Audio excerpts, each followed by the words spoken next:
Não quiser, tem aquela detalhidade, trabalha bonitinho.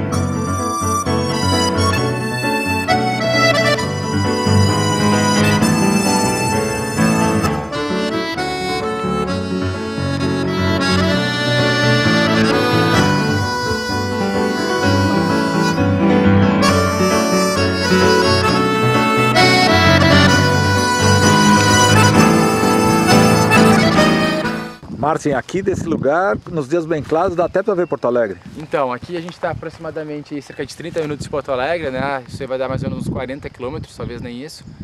E nos dias de com uma claridade, né, agradável, você consegue visualizar Porto Alegre daqui.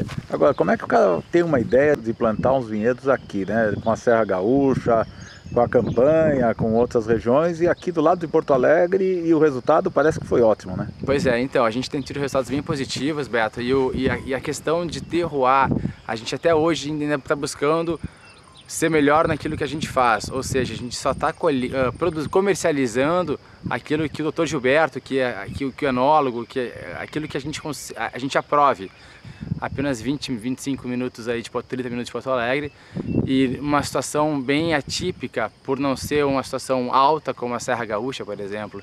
Então o que levou a instalar a vinícola e começar aqui foi justamente a questão de viagens. Enquanto o Dr. Gilberto e a doutora Leonor estavam na Europa fazendo mestrado, fazendo doutorado lá fora, nos dias livres eles visitavam vinícolas. E aí quando vieram para o Brasil, tinha essa ideia: Beto, puta, vamos fazer uma vinícola lá no Rio Grande do Sul, mas aonde, né? Aonde, Gilberto? O Leonor perguntava. E, não, vamos fazer naquela propriedade que a gente tem, na Barra do Ribeiro. E são quantos hectares? São 300 hectares na região e 33 plantados. E os espumantes, eles encontraram aqui a mesma qualidade dos da Serra? Foi uma medalha de ouro na avaliação nacional dos espumantes em 2011, e a gente está aí com um espumante que tem 50% Chardonnay, 35% Riesling e 15% Nebbiolo. Então, Riesling itálico, né? Então, automaticamente a gente já utiliza o Nebbiolo, ao invés de utilizar apenas Pinot e Chardonnay, ou então, né, a gente buscou primar um pouco pela diferença mesmo para ver o que ia ser bom. Uma amostra do nosso brute. Eu tô vendo qual é a amostra melhor. Sabe que nesse método que a gente faz espumante, no método francês tradicional, o método champenoise, ele tem uma diferença entre o método Charmat, né, que é uma fermentação única a alta pressão no tanque, que é muito mais fácil. O método francês é um vinho branco que depois faz uma segunda fermentação na garrafa. E aí tem um segredo de cada vinícola, que é o licor de expedição, que a gente não conta para ninguém. E esse licor é que a gente adapta no finalzinho, quando faz o degorgement, né, quando tira aquele excesso que é congelado. E eu tô com uma amostra ali na geladeira para ver se nós estamos nos aproximando do que a gente quer. Vamos lá provar? Vamos. Vamos? Opa. Vamos? Vamos lá.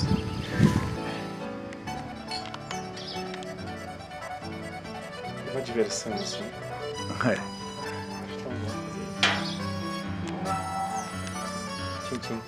É espumante com Nebbiolo em branco, é isso? É.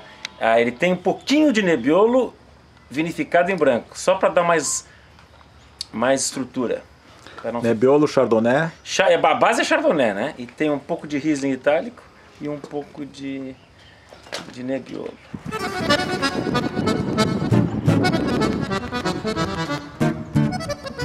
E a parte do turismo, hein? O turista pode vir aqui, visitar, e tem até um hotel, né? Isso, Beto. Então, bacana. A questão do turismo, a gente tem o quê? Nós temos aí cerca de 11 quartos, né? Que são super confortáveis. O esquema aqui é um esquema Relais Chateau mesmo. Então, você vem para cá com a família, não vai ter televisão no quarto, ou seja, tem uma televisão numa pousada na sala, tem um piano, tem uma mesa para fazer o almoço, a janta, enfim.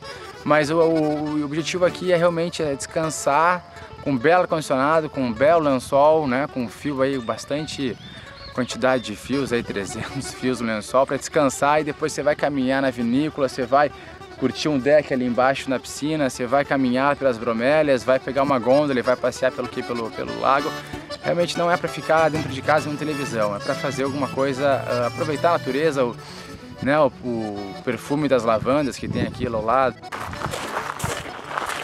Essa aqui é a Helica que eu falei pra vocês. Essa aqui é a Helica. Ah, essa. Ó, aqui dá muita magnólia também. As magnólias é mais um pouco antes, no frio, né? No inverno. Aí essas cerejeiras vêm depois. Agora é a época delas, né? Nós aqui temos um conjunto de coisas, não é? Acabou espontaneamente se criando um nicho para festas e casamentos e eventos que a gente tem com muita frequência. Nós estamos terminando a preparação de uma área para fazer um campo de polo, lá na parte da frente da propriedade, perto da rodovia, não é? Então é um conjunto.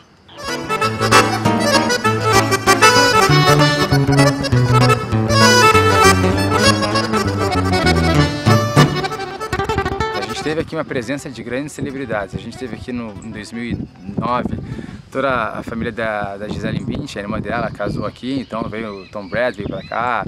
Depois a gente teve também a presença do Michel Legrand, que é grande compositor francês, né, vencedor de 3 Oscars, esteve aqui também. O pessoal do Paralamas do Sucesso, o pessoal da Madonna, o pessoal daquela banda Roxette.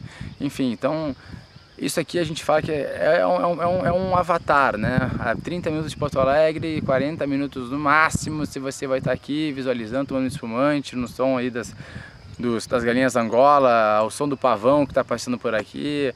O turismo é explorado, né? Ele é explorado aqui dessa forma, realmente com um esquema de relaxator para você descansar.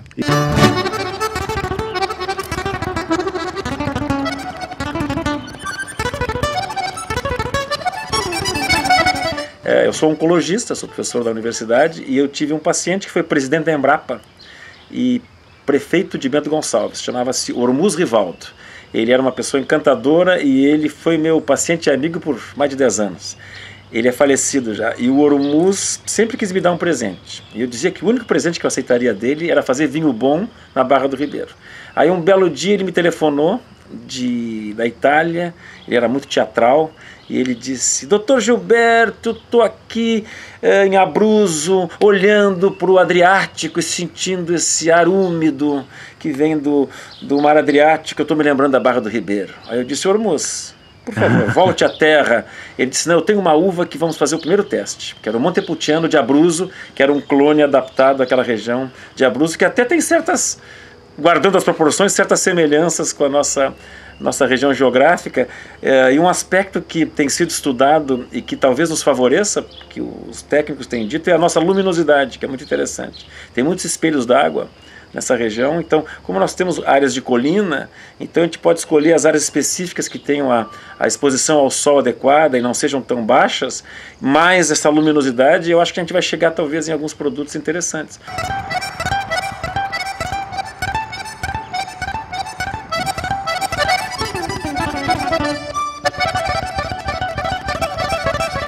Tem um componente na região aqui que é indiscutível, que é o embelezamento, que a gente pôde proporcionar para essa região. Nós temos os jardins todos feitos por nós, foi a família que plantou, é uma coisa muito bonita, e isso mudou um pouco da cultura da região. Tem várias espécies que dão florações em épocas lindas aqui na região e que ninguém valorizava.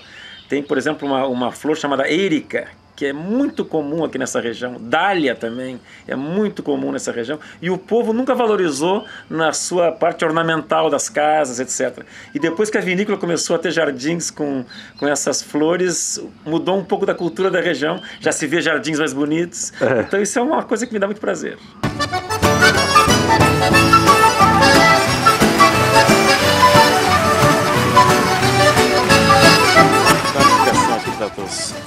Bom, nós vamos agora visitar uma coleção de bromélias que tem uma característica, são bromélias de sombra. Tem 2 grandes grupos de bromélias, aquelas de luz e de sombra, né? As de luz, só para quem não conhece muito, são aquelas mais agressivas, mais duras na folha, mais pontudas, né, com aqueles acúlios. E essas de sombra são mais doces, né, mais gentis, assim. Então nós fizemos uma coleção em que tem manchas de 10 a 12 espécies iguais, não é? Então são manchas que representam cada espécie. Então, entrando nesse matinho aqui, nesse capão, como diz o gaúcho, vai se encontrar pelo chão manchas com espécies de bromélias, tá? Então aqui já dá para ver que tem aqui um uma espécie, ali tem outra, aqui tem outra, ali tem outra, né? Olha que bonito que é a sensação quando a gente entra aqui, ó. Mais uns 2 meses fica tudo colorido. É muito interessante de ver. Cada mancha é uma espécie, não tem nem repetição nenhuma. Ou seja, em cada mancha são todas da mesma espécie.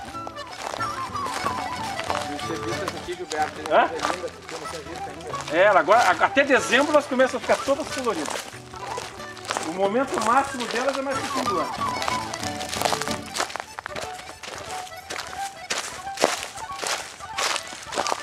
Ó, por lado de lá tudo tem bromélia. Olha que linda essa aqui, ó.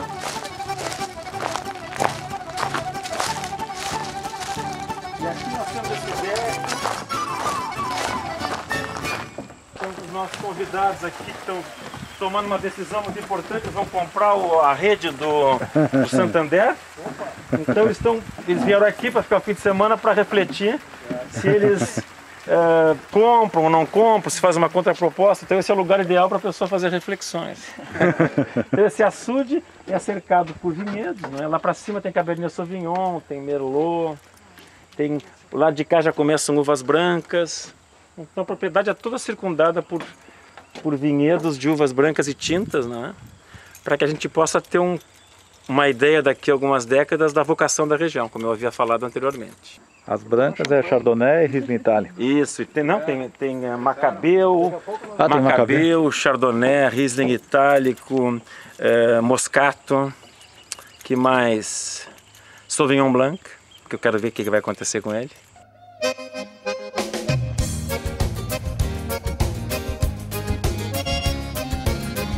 A nossa estratégia é assim, ó. Tudo que a gente acha que vale a pena vinificar, a gente vinifica. E o resto a gente dá um jeito de passar para os amigos. Mas passar para os amigos, mas chegou a arrancar alguma variedade que não gostou? Não. Na realidade, toda uva que não nos interessa, ou vinho que não nos interessa no ano, nós comercializamos com outras empresas. O que tem a favor, você disse, dessa luminosidade e tudo mais, e o que tem contra são as mesmas dificuldades que tem na serra, né? Um pouco de umidade no verão.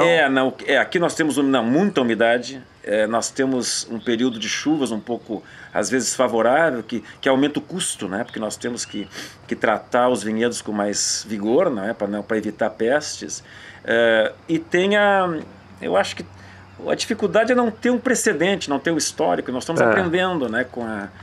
com a nossa própria experiência. Mas também tem vantagens. Nós podemos implantar o projeto de uma maneira totalmente científica. Vou lhe dar um exemplo. Se olharmos os vinhedos da região da Serra, eles são todos de base histórica. São imigrantes italianos que foram sobrevivendo do seu negócio e foram fazendo ampliações. Nós aqui usamos a geografia para implantar a vinícola, por exemplo, numa área de declive. Então é tudo feito por gravidade. Então a gente pôde usar conceitos interessantes. Nós fazemos uma poda verde vigorosa, reduzindo o volume. Como isso não é a minha atividade principal, eu sou médico, tenho uma atividade própria, não é? E eu posso, digamos assim, me dar ao luxo, entre aspas, de poder fazer um projeto sem aquela preocupação de sustentar a família com o projeto, né? Então tem esse aspecto que dá uma certa vantagem. Olha aqui, mano. Isso ali? Tocando ficha. Tá. Toca a bola, tá? Bota bastante aquelas roseirinhas, tá? Ó, aqui, ó. Depois que fazer a vinícola da dentro, vocês vão entender. Então, isso aqui é uma ampliação de tanques, ó. Aqui é a boca do tanque em cima. Por gravidade. Isso. Aqui embaixo nós temos uma cave de 450 metros quadrados embaixo. E lá embaixo, tá pronta. E depois vai ter essa parte em cima, que aqui é a boca dos tanques, que continua lá de dentro, vocês vão ver pela vinícola. Vai ter o mesmo telhado, vem pra cá. E vai ter uma parte alta aqui com um restaurante.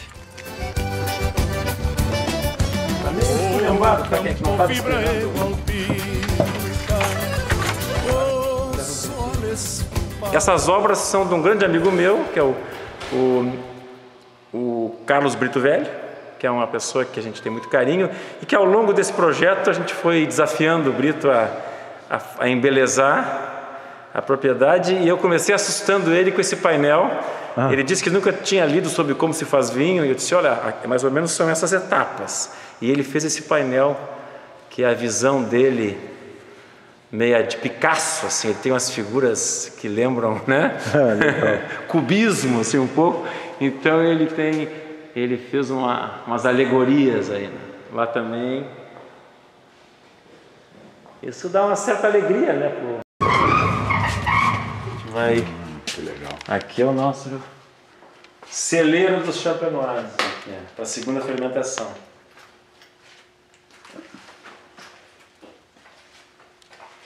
Friozinho. É friozinho. Tem que ser. Esse é o Charles. Os tanques todos têm controle de temperatura por computação. Então, tem um relé que vai corrigindo, não é? Vamos subindo aqui.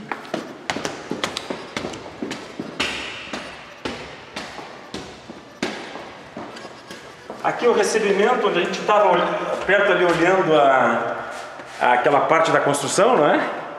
Então a uva chega por aqui, a caixa vem, coloca nessa esteira de seleção manual, a gente vai selecionando os cachos bons versus ruins, não é? Os ruins saem, a caixa é higienizada aqui, volta, não é? A uva sofre o desengace aqui, e depois do desengace tem cilindros para cada bitola, não é, que estão ali, dependendo da uva. A uva vai sendo colocada num receptor, tudo por gravidade. Tudo que não nos serve, isso é uma invenção nossa interessante, tudo que não nos serve sai por esse cano, toda a parte de matéria que não interessa, que não é o bago da uva, e sai fora da vinícola, para evitar contaminação, não fica aquela coisa fermentando. Lá de lá tem Tempranillo, Carmener.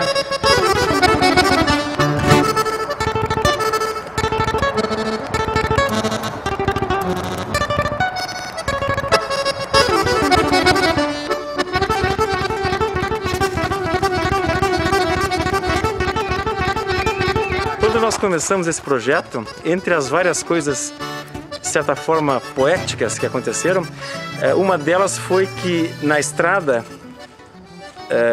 bem próxima à nossa propriedade, haviam grupos de índios guaranis.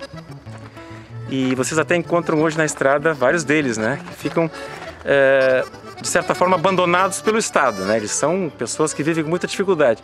E nós resolvemos, anos atrás, abrigar as famílias que ficavam aqui na frente. Então eles moram na propriedade. Lá na parte de trás tem uma área que, se eu fosse índio, eu gostaria de morar lá, que tem um córrego, tudo, eles têm as casinhas deles, tudo. E 3 deles trabalham conosco com carteira assinada e conta no Banco do Brasil. Uma delas morreu na hora, e essa aqui, olha como ela tá linda, mas eu vou cuidando dela. Porque foram transplantadas para cá as duas. Como? As duas não estavam aqui, foram transplantadas. Transplantado, lá de baixo. E essa aqui sobreviveu, mas eu cuido dela como se fosse um nenê. Eu não deixo ela sofrer com o peso, a gente vai guiando os braços dela, porque senão ela acaba rachando, vai sofrendo, né? Tem sido palco de grandes encontros. Nós temos um clube de jazz que vem tocar aqui seguido, eles tocam, almoçam, é muito divertido.